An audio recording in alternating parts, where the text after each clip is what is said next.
జై శ్రీరామ్. స్వామియే శరణమయ్యప్ప. మన కేరళలోని అయ్యప్ప స్వామి గుడి దర్శనం చేసిన తర్వాత అక్కడి నుంచి అనంత పద్మస్వామి గుడికి వచ్చాం. ఈ అనంత పద్మస్వామి గుడి వచ్చిన తర్వాత అక్కడ దగ్గరలో లోకల్ ప్లేస్లో ఏమైనా చూద్దాం అనుకుంటే దగ్గరలో ఒక ఐలాండ్ తెలిసింది. అది మ్యాంగ్రూవ్ ఫారెస్ట్ ఉంటుందండి. చాలా బాగుంటుంది తెలిసిందన్నమాట ఆ ప్లేస్ గురించి. టెంపుల్ నుంచి 27 కిలోమీటర్స్ ఉంటుంది ఈ ప్లేస్ రావాలంటే. అమౌంట్ ఫస్ట్ చాలా చెప్పాడు. ఫస్ట్ 1 అవర్కి ఎంత కాస్ట్ చెప్పి 1.5 అవర్కి ఎంత కాస్ట్ చెప్పాడు. 1 అవర్కి 500 అని చెప్పి 1.5 అవర్కి 1000 చెప్పాడు అనమాట. మేము ఎలా అని చెప్పి టోటల్గా పర్ హెడ్కి 500 అని చెప్పాను. ఇంకా అలా మాట్లాడమాట. చాలాసేపు మాట్లాడిన తర్వాత ఫిక్స్ అయ్యి ఇంకా స్టార్ట్ అయ్యామన్నమాట అక్కడి నుంచి. కాస్ట్ విషయం పక్కన పెడితే కనుక చాలా మంచి ప్లేస్ చూడాలంటే. మన దగ్గరలో ఉన్న ప్లేస్ ఏంటంటే కేరళలో ఉన్న పద్మనాభస్వామి గుడి నుంచి 27 కిలోమీటర్స్ మాత్రం ఉండే ప్లేస్. నిజంగా చాలా బాగుంది. ఈ బోట్ షేకర్ రైడ్ అనేది చాలా బాగుంది. మ్యాంగ్రూవ్ ఫారెస్ట్ మేము వెళ్ళడం ఎప్పుడు సినిమాలు చూడడం కేరళ అంటే ఎంత అందంగా ఉంటుందని చెప్పేసి ఇది చూసాక చాలా అర్థమైంది ఎంత బాగుంటుంది కేరళ అని చెప్పి. ఈ రివర్ పేరు నెయ్యర్ రివర్ అన్నమాట.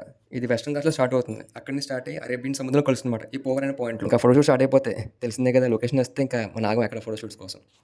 నిజంగా ఈ ప్లేస్ చాలా ప్లెజెంట్గా ఉంది, చాలా పీస్ఫుల్గా ఉంది అన్నమాట. ట్రావెల్ చేస్తుంటే సూపర్ ఉంది. కేరళ చాలా అందంగా ఉండడం తెలుసు, కానీ చాలా చాలా అందంగా ఉంది ట్రావెల్ చేస్తుంటే. కేరళ దగ్గర నుంచి ఈ వాటర్లో వెళ్తుంటే చాలా బాగుంది. టూరిజం చాలా బాగుంటుంది కేరళలో. మూవీ లొకేషన్స్ కానీ అన్నీ కూడా కేరళలో చాలా బాగుంటాయి. ఈ దారిలో మనం వెళ్తుంటే బర్డ్స్ కనిపిస్తుంటాయి, చూడడానికి చాలా బాగుంటాయి. చాలా బర్డ్స్ ఉంటాయి. దాంట్లో ఫేమస్ బర్డ్ వచ్చి స్నేక్ బర్డ్ ఈ లొకేషన్కి. ఇంకా చాలా రకాల బర్డ్స్ కనిపిస్తాయి ఈ ప్లేస్లో. బర్డ్స్ కానీ స్నేక్స్ కానీ చాలా ఉంటాయి ఈ ప్లేస్లో. ఈ మ్యాంగో టనల్స్ ఉంటారు. అది కాకుండా కోకోనట్ ఐలాండ్ ఉంటుంది అన్నమాట. ఈ వెళ్ళే దారిలోనే చూడడానికి చాలా బాగుంటుంది.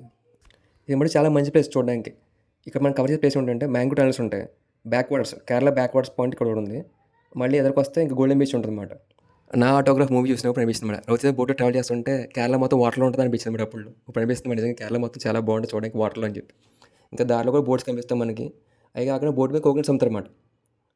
బోట్లో ట్రావెల్ చేస్తూ బోట్లో అమ్ముతున్న కోకోనట్స్ కొనుక్కుంటుంటే చాలా బాగుంది నిజంగా. ఇది ఒకటే కాదు, ఇంకా చాలా ఉంటాయి ఈ ప్లేస్లో. వాటర్ మీద ఫ్లో అవుతున్న రెస్టారెంట్స్ కూడా ఉన్నాయి ఈ దారిలోనే. ఇంకా మన బీచ్ పక్కనే రిసార్ట్స్ కూడా ఉన్నాయన్నమాట స్టే చేయడానికి. పక్కన వాటర్, పక్కన రిసార్ట్స్. నిజంగా చాలా బాగుంటుంది ఈ లొకేషన్. ఇలా వాటర్లో ట్రావెల్ చేస్తూ ఇంకా ఫ్రంట్కి వెళ్తే అక్కడ బీచ్ వస్తుందన్నమాట. దాన్ని గోల్డెన్ శాండ్ బీచ్ అంటారన్నమాట. ఇక్కడ బ్యాక్ వాటర్స్ని సీని సపరేట్ చేస్తామంటే ఈ శాండ్ అనేది చూడడానికి చాలా బాగుంటుంది లొకేషన్. అంతే దీన్ని గోల్డెన్ శాండ్ బీచ్ అంటారు. ఉడిపిలో మాల్పే బీచ్ ఉంటుంది. అక్కడ బోట్ షేకర్ స్టార్ట్ చేసిన తర్వాత ఒక ఐలాండ్ తీసుకెళ్తారన్నమాట. దాని పేరు సెయింట్ మేరీస్ ఐలాండ్. అలా ఉందన్నమాట. ఇది కూడా కొంచెం వాటర్లో ట్రావెల్ చేసి ఫ్రంట్కి వచ్చి ఒక ఐలాండ్ వచ్చిందన్నమాట. చాలా బాగుంది లొకేషన్ చూడడానికి. నేను చెప్పిన ఈ 2 లొకేషన్స్ కూడా అరేబియన్ సీ దగ్గరలో ఉంటాయన్నమాట. సెయింట్ మేరీస్ ఐలాండ్ అండ్ పోవర్ ఐలాండ్ రెండు చాలా బాగుంటాయి చూడడానికి. మీరు ఈసారి కేరళ ట్రిప్ వేస్తే ఈ ప్లేస్ కూడా యాడ్ చేసుకోండి మీరు చూడాల్సిన లొకేషన్స్లో. చాలా బాగుంటుంది.